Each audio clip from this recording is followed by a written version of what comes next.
Assalamualaikum teman-teman dimanapun kalian berada. Apa kabar semuanya? Sebagai pengguna teknologi, kalian tentu sudah tidak asing lagi dengan istilah RAM atau Random Access Memory. Peranti ini bisa kita temukan biasanya untuk komputer dan gadget lainnya seperti smartphone. Lalu, sebenarnya apa saja fungsi RAM? Dan apa perbedaannya dengan ROM? Namun sebelum ke pembahasan, bagi kalian yang belum bergabung, jangan lupa untuk klik tombol subscribe-nya dan nyalakan juga notifikasinya. Fungsi RAM yang pertama, yaitu membantu penggunaan saat multitasking pada sebuah gadget. Multitasking di sini dapat kita artikan sebagai kondisi di mana komputer dapat menjalankan lebih dari satu aplikasi sekaligus sekali jalan. Fungsi RAM ini tidak hanya dijalankan pada komputer saja, melainkan juga pada gadget seperti smartphone yang sedang kalian gunakan saat ini. Dengan demikian, apabila ukuran RAM semakin besar, maka proses multitasking dalam sebuah komputer maupun gadget akan semakin lancar. Jika ukurannya semakin besar, RAM tersebut akan menghindari terjadinya hang pada sebuah komputer dan freeze dalam smartphone. Fungsi yang kedua, RAM bisa digunakan sebagai penyimpanan memori sementara. Selanjutnya, fungsi RAM yang perlu kalian ketahui adalah sebagai penyimpanan memori sementara. Fungsi ini merupakan fungsi RAM yang paling utama. Memori yang ada pada RAM kemudian akan diteruskan menuju CPU untuk diproses informasi dari aplikasi maupun program yang ada dan kalian simpan di dalam RAM. Proses pengolahan informasi ini sangatlah cepat, bahkan dapat dilakukan dalam waktu hitungan detik saja. Namun, tentu saja ini tergantung pada ukuran RAM yang kalian gunakan.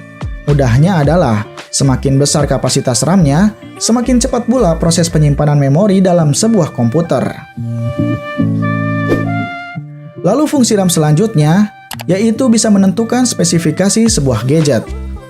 Tidak hanya itu saja, fungsi RAM juga dapat kita gunakan untuk menentukan spesifikasi sebuah gadget.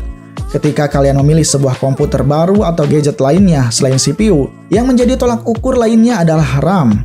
Maka dari itu, sebaiknya kalian pilihlah RAM yang dapat menunjang kebutuhan penggunaan.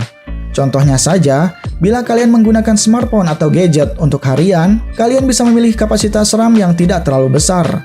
Untuk komputer maupun gadget lainnya, RAM berukuran minimal 2 GB saja sudah cukup untuk penggunaan sehari-hari, baik itu untuk aplikasi dan game yang bersifat mendasar.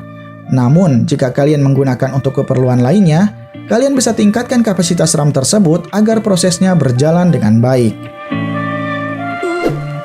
Lalu selanjutnya, RAM bisa diakses kapan saja tanpa batas waktu.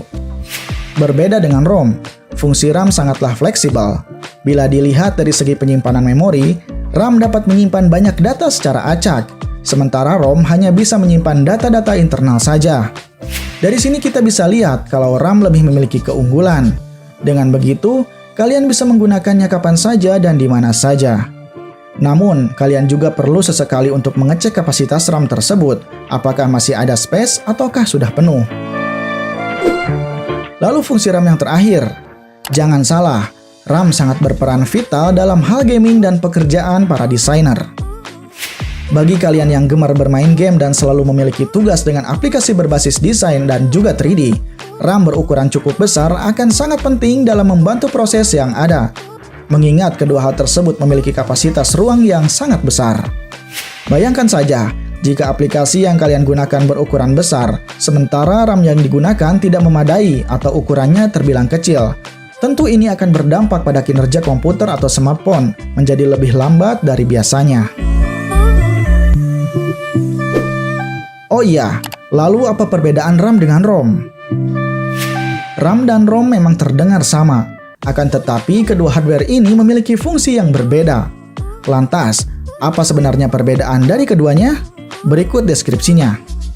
RAM memiliki fungsi menyimpan data secara sementara, digunakan dalam operasi normal, dan menulis data lebih cepat. Sedangkan ROM menyimpan data secara permanen, digunakan untuk proses komputer, dan menulis data lebih lambat. Oke cuy, itu dia sedikit review pembahasan mengenai fungsi RAM. Setelah kalian mengetahui fungsi RAM untuk komputer maupun smartphone, penting juga buat kalian memperhatikan jenis dan ukuran RAM ketika memilihnya untuk mendukung kebutuhan aktivitas kita. Semoga video ini bermanfaat. Bagi kalian yang suka dengan video ini, jangan lupa untuk klik tombol like-nya. Kita ketemu lagi di video selanjutnya.